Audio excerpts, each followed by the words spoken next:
Sente-se. Antes de começar, preciso te avisar. O que vou te contar não é fácil de ouvir. Vai doer. Vai te encher de raiva, nojo, tristeza. Mas precisa ser dito. Porque se eu ficar calada, outras meninas vão cair na mesma armadilha. Então me escuta. Eu prometo que quando acabar, você nunca mais vai olhar para certas pessoas da mesma forma.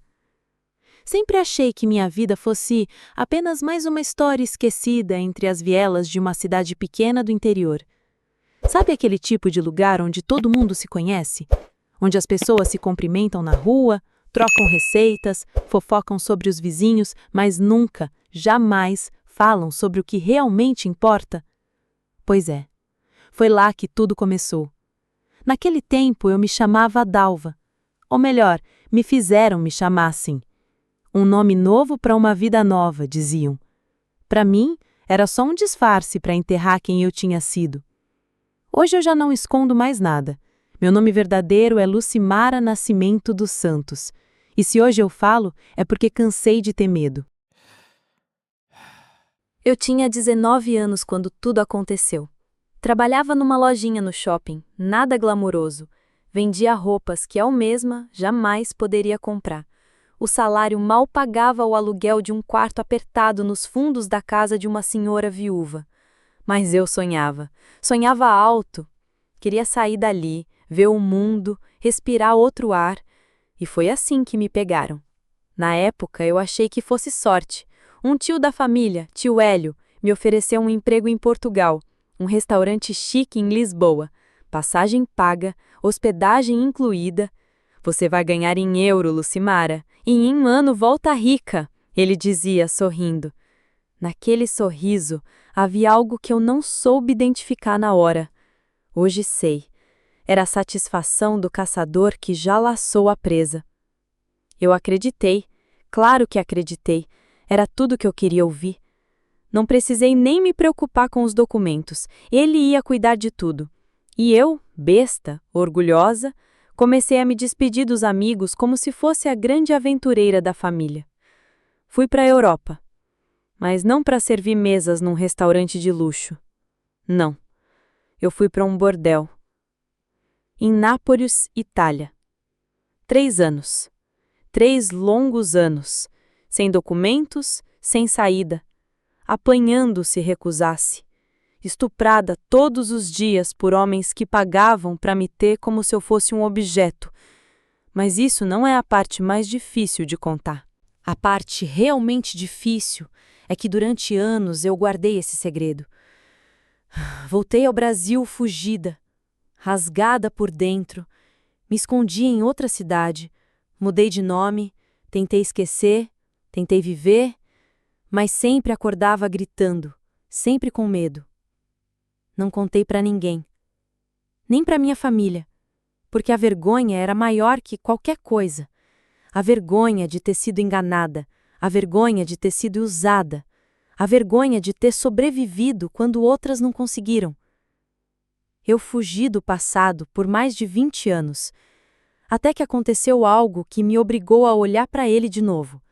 Eu estava lavando a louça do jantar, porque mesmo depois de tanto tempo, o trabalho doméstico era o que me restava, quando minha sobrinha entrou na cozinha, radiante. Ela se chamava Tamires. Linda, cheia de vida, tinha a mesma idade que eu tinha quando fui embora. Dalva, você não vai acreditar! Meu tio Hélio me ofereceu um emprego em Portugal, num restaurante, em Lisboa. Naquele instante, o prato escorregou da minha mão e caiu na pia com um estrondo. Foi como se eu tivesse sido transportada no tempo. As mesmas palavras, a mesma promessa, a mesma armadilha. Senti meu coração disparar, mas respirei fundo. Precisei fingir calma. Que legal, menina. Esse tio é confiável? Ela me olhou ofendida. Claro que era. É irmão da minha avó, sempre ajudou a família, já mandou outras meninas para a Europa. Todas arranjaram namorado europeu ou mandam cartão postal. Meu estômago se revirou. Cartão postal? Algumas mandavam, outras desapareciam. Eu sabia o que isso significava. Pensei em tudo que me fizeram. no cheiro de mofo dos quartos, no hálito quente dos homens, no som do cadeado na porta. Não. Não ia deixar aquilo acontecer com ela. Mas como impedir? Ninguém sabia quem eu era de verdade. Eu era a empregada, a Dalva, não a Lucimara, não a irmã perdida da mãe dela. Quem ia me ouvir? Mas eu não podia ficar calada. Então comecei a vigiar. O tio Hélio ia quase todo dia na casa da minha irmã. Levava presentes para Tamires, roupas de marca, perfumes caros, até um celular novo, investindo na mercadoria, como ele mesmo chamava. Eu ficava por perto, fingindo arrumar a sala, varrer o chão, mas com o gravador de um velho MP3 escondido no bolso do avental. Peguei ele falando sobre a viagem, sobre como ela não precisava se preocupar com documentos. Eu resolvo tudo. Era igualzinho ao que ele tinha me dito décadas antes. Mas não bastava. Eu precisava de mais, algo inegável. Então fui atrás de ajuda. Na minha folga, fui a um bar perto da praça onde os jornalistas da cidade se reuniam. Me sentei num canto, esperei. E quando vi um deles sozinho no balcão, criei coragem. Arnaldo, um repórter investigativo, já tinha feito matéria sobre tráfico humano. Contei só o necessário para chamar a atenção dele. Ele me ouviu sério e disse: "Se você conseguir uma confissão, algo claro, eu publico e te levo na Polícia Federal. Eles têm delegacia especializada em Salvador." Aquilo foi um raio de esperança. Voltei para a casa da minha irmã com um plano. Eu ia virar cúmplice. Ou melhor, fingir ser cúmplice. Na primeira oportunidade, me ofereci para indicar outras meninas lá da minha cidade natal. Disse que conhecia várias querendo ir para Portugal. Meninas novas, bonitas, trabalhadeiras. O velho filho da puta mordeu a isca na hora. "Quantas você tem em mente?" "Umas 4 ou 5. Os olhos dele brilharam. Ele pediu para Tamires ir arrumar as roupas novas no quarto. Quando ficamos a sós, ele largou a máscara. "Você direto. Restaurante em Lisboa é isca. As meninas vão para casa de entretenimento, entende? Ganham bem, mas não servem mesas." Engoli o vômito. "Entendo. E quanto paga por cada uma?" Ele relaxou, falou de valores. Virgens valiam mais, bonitas mais ainda. Contou sobre os contatos na polícia, na imigração, tudo ajeitado. Enquanto ele se vangloriava, eu tremia por dentro. Mas não podia parar. Fiz mais perguntas, mais gravação, mais prova. Ele respondeu tudo. Achou que tinha me convertido em cúmplice. Mal sabia ele que eu era o pior pesadelo dele. Porque eu sabia, eu lembrava. E naquele momento, tomei uma decisão. Ele nunca mais ia enganar outra menina. Não pense que foi fácil. Eu tremia tanto por dentro que achei que minha voz fosse falhar.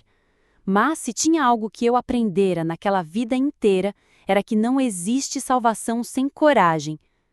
Para salvar a minha sobrinha, eu ia ter que desenterrar o inferno. Naquela noite eu não dormi. Fiquei na cama, olhos abertos, o teto se transformando numa tela de lembranças. O quarto imundo em Nápoles, o riso dos cafetões, o som do cinto batendo na pele de quem chorava demais, o cheiro azedo de medo. Senti o gosto de bile na garganta. Mas respirei fundo. Eu precisava ser fria, calculista, como ele. Ele não ia parar com Tamires, eu sabia disso. Já devia ter mandado dezenas de meninas como eu. Era um caçador experiente. O predador perfeito numa cidade que se orgulhava de ser família. Então me preparei. Na folga seguinte, fui até o Arnaldo no bar. Ele já esperava por mim. Sentei, coloquei o gravador no balcão entre nós, apertei o play. A voz de tio Hélio encheu o ambiente, dizendo com naturalidade monstruosa: "Restaurante é isca. As meninas vão para casas de entretenimento, ganham bem, mas não servem mesas. Tenho contatos na imigração. Tudo ajeitado. Arnaldo ouvia em silêncio, os olhos cada vez mais arregalados. Quando a gravação acabou, ele soltou um palavrão baixinho. Tem mais disso? Balancei a cabeça. Tenho quase 1 hora de conversa. Ele me explica tudo. Valores, contatos, tudo. Ele passou a mão nos cabelos, tenso. Isso é ouro puro, Dalva. Quer dizer, Lucimara, você entende o que significa? Isso não é só jornal. Isso vai direto para a Polícia Federal. Eles têm delegacia de tráfico humano em Salvador. Vão abrir inquérito na hora. Assenti. Mas meu coração estava pesado, porque eu sabia o que viria depois. A vergonha, o escândalo, o nome da nossa família exposto nos jornais. Minha irmã Carminha ia sofrer. Tamires ia descobrir não só quem era o homem que a mimava com presentes, mas também quem eu era de verdade. A tia Dalva era, na verdade, a irmã desaparecida da mãe dela, aquela que todos achavam que tinha virado bandida, ou morrido. Mas não dava mais para voltar atrás. Arnaldo me olhou nos olhos. Você está mesmo disposta a levar isso adiante? Engoli em seco. Não tenho escolha. É a vida dela e de outras meninas também. Ele assentiu. Então vamos fazer direito. Nos dias seguintes, montamos um plano. Ele me ensinou como conversar com o tio Hélio para extrair mais detalhes sem parecer suspeita. Fizemos listas de perguntas, ensaiei como uma atriz. Em casa tudo parecia normal. Tamir estava radiante, experimentando as roupas novas. Mandava áudios para as amigas se gabando. Vou para Portugal, amiga. Lisboa me espera. Eu sorria com os dentes trincados. E ficava por perto, gravando tudo. Em uma das visitas, aproveitei quando Carminha e o marido viajaram para Salvador. Cheguei na casa com a desculpa de ter esquecido um pano de prato. Encontrei Hélio na sala com Tamires, os dois conversando sobre a viagem. Ele estava sorridente, empolgado, todo tiozão bonzinho. Mas os olhos dele não sorriam. Seu Hélio, comecei com voz de tímida. Desculpe me intrometer, mas ouvi sobre essa oportunidade. Tenho umas sobrinhas na minha cidade que sonham em trabalhar fora. Ele virou para mim devagar. O sorriso se alargou, mas os olhos brilharam com algo animalesco. É mesmo, Dalva? Quantos anos elas têm? 18 a 22. Ele se ajeitou na poltrona. Meninas bonitas? Sim, senhor, trabalhadeiras. Uma até já trabalhou como garçonete. Ele mandou Tamires para o quarto, dizendo para ela arrumar as roupas novas. Quando ficamos sozinhos, ele mudou. O tom paternal sumiu. Vou ser direto contigo. Essas meninas não vão para restaurante nenhum, vão para casas de entretenimento, entende? Ganham bem, mas não é servindo mesa. Fingi hesitar, como se estivesse pensando. Entendo. E quanto o senhor paga por cada uma? Ele relaxou, convencido de que tinha me fisgado. Depende. Virgens valem até 10.000 euros. As mais velhas ou menos bonitas, 5.000. E ainda tenho participação nos lucros enquanto elas trabalharem lá, o melhor negócio que existe. Tive que me segurar para não vomitar na frente dele. Continuei com cara neutra. E é seguro? Ninguém descobre? Ele gargalhou baixo. Tenho contatos em tudo que é canto. Polícia, imigração, aeroportos. Ninguém vai te encher o saco. As meninas chegam lá e já ficam presas pela dívida. Passagem, hospedagem, roupa, não tem como fugir. E se tentam, ele deu de ombros. O negócio fica feio, serve de exemplo para as outras. Já perderam alguma menina assim? Algumas, achadas mortas em beco, mas faz parte. Meu estômago virou uma pedra e eu gravei cada sílaba. Quando achei que já tinha o suficiente, me preparei para o golpe final. Me ajeitei na cadeira, tirei os óculos, prendi o cabelo para trás. Seu Hélio, o senhor não me reconhece, né? Ele franziu a testa. Deveria? Olhei nos olhos dele. Olha bem para mim. Não lembra da sua sobrinha Lucimara? Aquela que você vendeu para um bordel na Itália há 30 anos? O rosto dele ficou branco como papel. Não, não pode ser. Sou eu.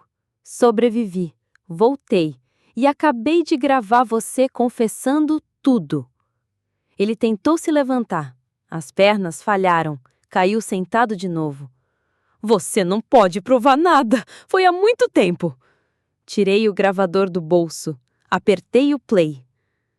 A voz dele preencheu o silêncio pesado da sala, falando de euros, de porcentagem nos lucros, de contatos na polícia. Ele arregalou os olhos como um animal encurralado. Filha da puta! Avançou em mim. Mas eu não era mais aquela menina fraca de 20 anos. Desviei. Ele tropeçou, bateu com a cabeça na mesa de centro. Tamires apareceu correndo no corredor, assustada. Tio Hélio, o que aconteceu? Dalvan, o que está acontecendo aqui? Eu respirava ofegante, segurando o gravador como se fosse uma arma. Seu tio não é quem você pensa. Ele ia te vender. Ia te mandar para o mesmo inferno onde eu fiquei presa por 3 anos. Ela me olhava como se eu fosse louca. Do que você está falando? Que história é essa? Soltei as palavras com força. Meu nome não é Dalva, é Lucimara. Sou a irmã da sua mãe, sou sua tia. O choque no rosto dela doeu mais que qualquer tapa. Naquele momento eu entendi que não havia mais volta. Eu tinha acabado de explodir a nossa família. Quando a verdade salta da garganta, ela não volta. E a gente descobre rápido que quebrar o silêncio tem um preço alto. Não existe denúncia sem ferida, nem justiça sem sangue, ainda que seja o nosso próprio. Naquela noite ninguém dormiu. Tamires chorava trancada no quarto. Eu ouvia os soluços abafados enquanto sentava na beirada do sofá, os cotovelos nos joelhos, o gravador ainda apertado na mão suada. Hélio tinha ido embora cambaleando, furioso, dizendo que ia me denunciar por agressão, por invasão, por calúnia, qualquer coisa. Mas eu sabia que ele não faria nada, porque eu tinha aquilo, a gravação. Ainda tremia por dentro, como se tivesse saído de uma briga de rua.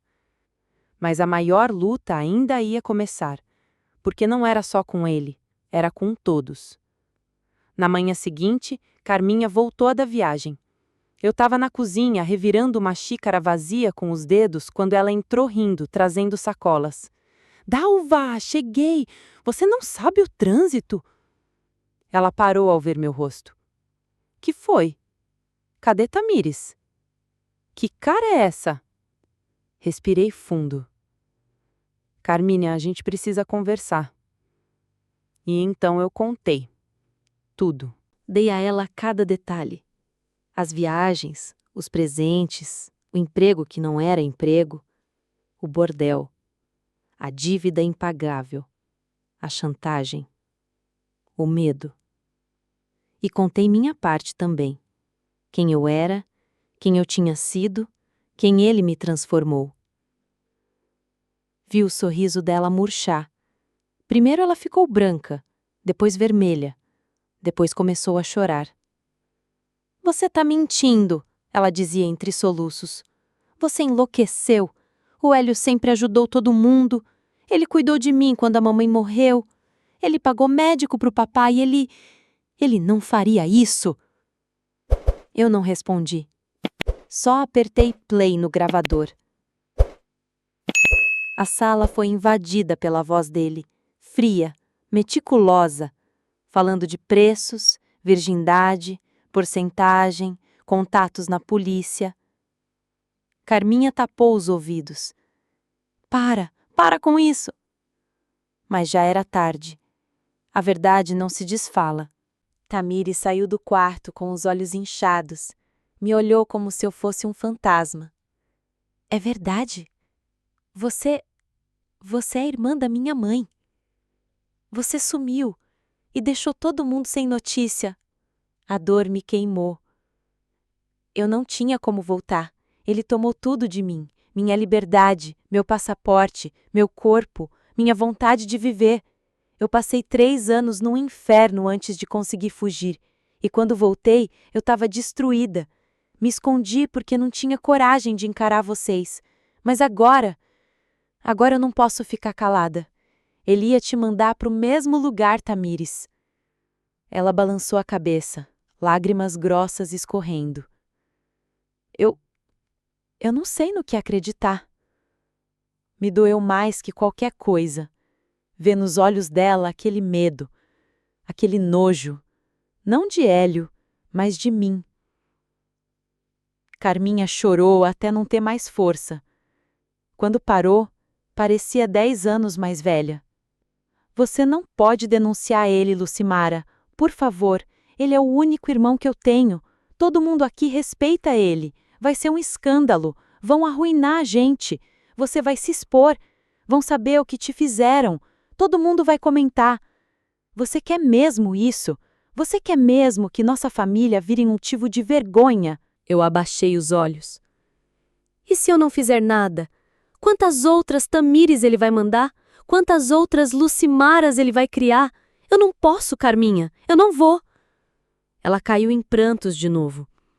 Tamires se encolheu num canto sem falar. Foi ali que eu entendi que, mesmo contando tudo, mesmo jogando luz no monstro, eu estava sozinha. Saí de casa sem dizer mais nada. Atravessei a praça com um gravador no bolso. Meu coração parecia uma pedra. Fui até o bar onde o Arnaldo trabalhava. Ele me viu entrar e soube na hora. Deu ruim? Eu só balancei a cabeça. Eles não querem. Querem que eu fique quieta. Ele suspirou. Não vai ser fácil, Lucimara. Vai doer. Mas se você quer fazer isso, eu te ajudo. Apertei o gravador na mão. Eu não tenho escolha. 2 dias depois, estávamos em Salvador, sentados numa delegacia da Polícia Federal. Era uma sala fria, iluminada por lâmpadas brancas. Um agente de cara séria ouvia tudo, anotando. Eu contei minha história, toda, do começo. Aos 20 anos, o convite, a viagem, a prisão, os estupros, as dívidas, a fuga. Minha voz falhava, minha garganta queimava. Mas eu não parei. Depois, contei sobre o plano, sobre Tamires, sobre as gravações, sobre o esquema, os nomes que Hélio citou, os contatos em Portugal. O agente ouvia com uma expressão dura. No fim, ele estendeu a mão para pegar o gravador. Ouviu tudo. Quando acabou, ele ficou em silêncio. Me olhou nos olhos. Lucimara, você tem coragem. Muita coragem. Isso aqui é suficiente para começar uma operação. Mas você entende o que vai acontecer agora. Assenti, engolindo em seco. Você vai ter que testemunhar. Vai ter que encarar ele. E sua identidade não vai ficar escondida para sempre. Vai ter exposição. Você vai reviver isso. Tem certeza? Eu fechei os olhos. Vi o rosto de Tamires, assustada, desavisada. Vi o quarto imundo em Nápoles, os homens, a coleira invisível. Respirei fundo. Tenho. A investigação começou. Eu voltei para Jequié com o coração disparado. Hélio ainda estava solto, fingindo que nada tinha acontecido.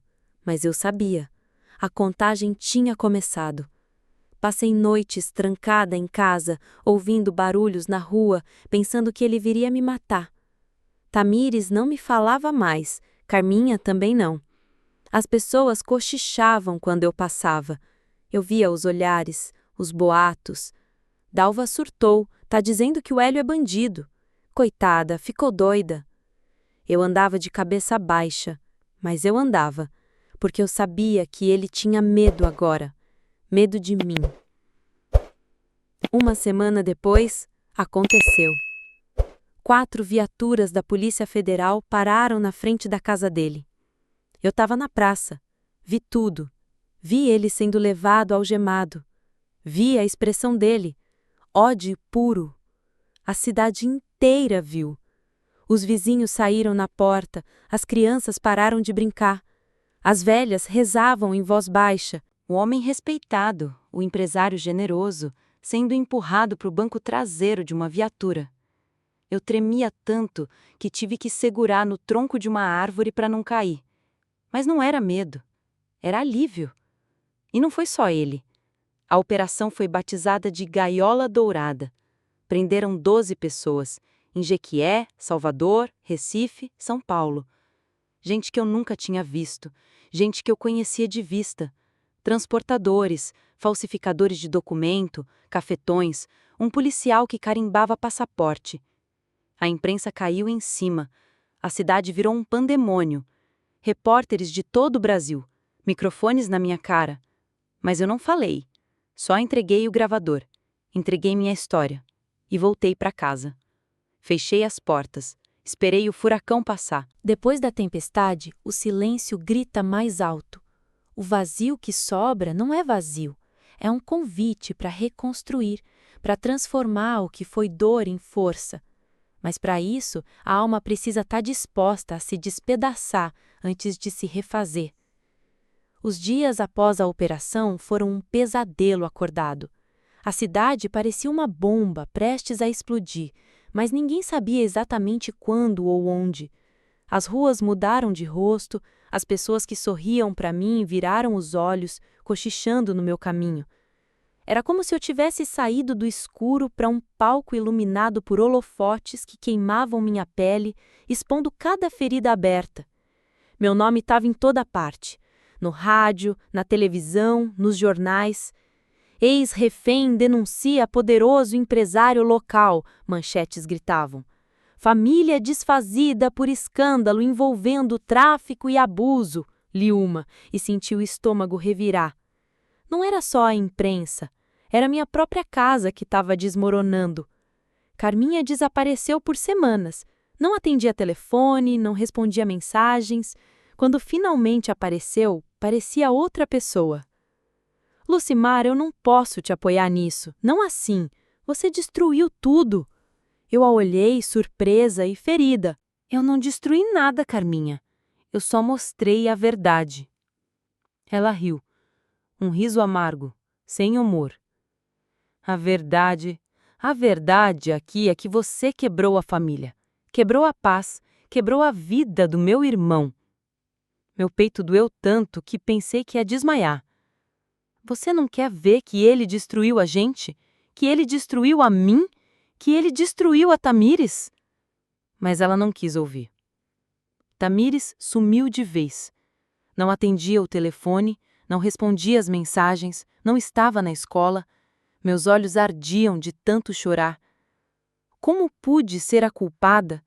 Como pude ser a responsável por afastar minha própria filha? Meus braços pareciam vazios sem ela, sem o sorriso dela, sem o abraço dela, sem o mãe sussurrado na noite. Eu me sentia invisível, uma sombra no meio de uma tempestade. As noites eram as piores. Eu revivia tudo, os gritos, as correntes, o cheiro do porão, o frio da cela, a humilhação, o medo. Mas também revivia a luta, a fuga, a esperança que nasceu daquele dia em que corri para fora daquele inferno. Eu escrevia no diário, tentava colocar as palavras para fora para não enlouquecer, mas a dor era uma fera que não se acalmava, e a justiça parecia lenta demais. Os meses se passaram. O julgamento começou. Eu estava no banco das testemunhas. O tribunal lotado.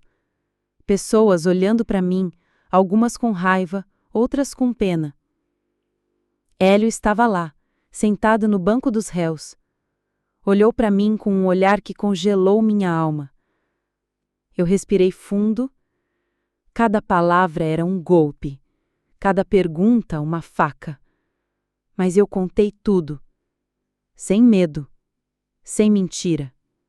Mostrei que mesmo no pior dos infernos, a luz da verdade podia brilhar.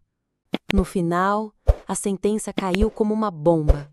Hélio foi condenado a 25 anos de prisão. Os cúmplices receberam penas variadas, mas todas pesadas. A cidade ficou em choque, mas para mim foi um alívio. Finalmente a justiça havia sido feita. Mas a vitória tinha um preço. Minha família estava despedaçada. Carminha me evitava. Tamires ainda não voltou para casa. Eu me sentia sozinha, exausta, vazia. Mas algo dentro de mim começava a despertar. Uma força nova. Uma vontade de lutar, não só por mim, mas por todas as mulheres que ainda estavam presas naquela gaiola dourada. Comecei a trabalhar com um grupo de apoio para vítimas de tráfico e abuso. Era duro ouvir aquelas histórias. Era como reviver tudo de novo. Só que agora eu podia ajudar. Cada lágrima que eu enxugava, cada mão que eu segurava, era uma cura para minha própria alma. Eu não estava mais sozinha. E aos poucos, Tamires voltou. Devagar, com medo, mas voltou. No fim, não são as cicatrizes que definem quem somos, mas o que fazemos com elas.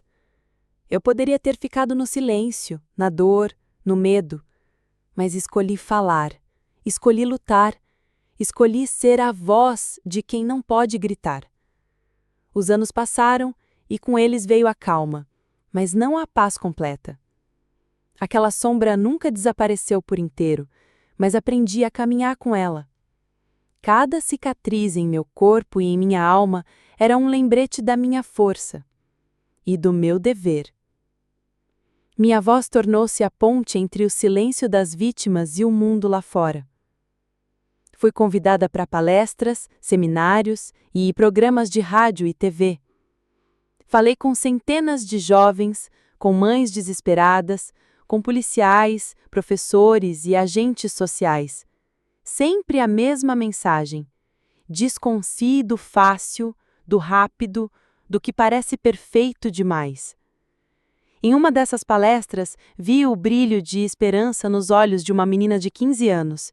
Ela me procurou depois, tremendo, contando sobre um emprego dos sonhos oferecido por um desconhecido na internet. Lembrei-me da minha própria juventude, da ingenuidade, da fome de um futuro melhor. Ela desistiu da viagem. Salvei uma vida. Mas não foi só isso. Junto com Tamires, criei um projeto para a reinserção social de mulheres resgatadas do tráfico. Oferecemos cursos, acompanhamento psicológico, apoio jurídico e, principalmente, amor. Porque amor cura, amor fortalece, amor transforma. Tamires se tornou uma assistente social brilhante, uma guerreira que nunca desistiu, uma luz para outras mulheres perdidas na escuridão. Nós duas éramos a prova viva de que o inferno não é um destino final, mas um caminho que pode ter um final diferente. Mas o legado maior veio de uma decisão ousada: escrever minha história. Um livro que nasceu das cinzas do meu passado, das lágrimas derramadas e das noites sem sono.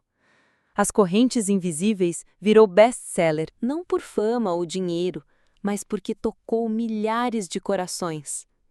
Recebi cartas de mulheres de todos os cantos do Brasil e até do mundo, agradecendo por terem encontrado força para denunciar, para fugir, para sobreviver. Sabia que minha dor havia se transformado em luz para muitas outras, e isso me dava forças para continuar. Um dia, recebi um convite inesperado: participar de uma audiência pública na Assembleia Legislativa para ajudar a triar políticas públicas contra o tráfico humano. Pela primeira vez, eu estava no centro das decisões, não mais apenas como vítima, mas como agente de mudança. Durante aquela audiência, falei com lágrimas nos olhos, voz firme, coração aberto. Quantas mais precisarão sofrer para que façamos o que é certo?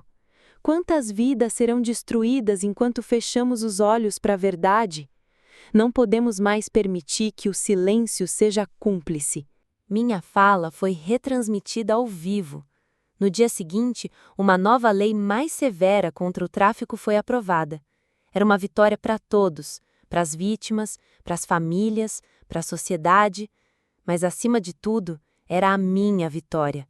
A vitória de uma menina que um dia sonhou em conhecer o mundo, que foi traída, vendida, humilhada, mas que nunca deixou de lutar. Hoje, ao olhar no espelho, vejo uma mulher marcada, sim, mas principalmente uma mulher livre. Livre para amar, para ajudar, para ensinar. Livre para sonhar de novo. E se você que está ouvindo essa história tem medo, dúvida, vergonha ou culpa, eu quero que saiba uma coisa: você não está sozinho ou sozinha. Sua história não precisa terminar na escuridão. Há luz, há esperança, há vida depois da tempestade. Eu sou Lucimara Nascimento dos Santos. Essa foi minha história, mas mais do que isso, é um convite para que você seja luz na vida de alguém, porque juntos podemos quebrar as correntes invisíveis que ainda aprisionam tantas vidas.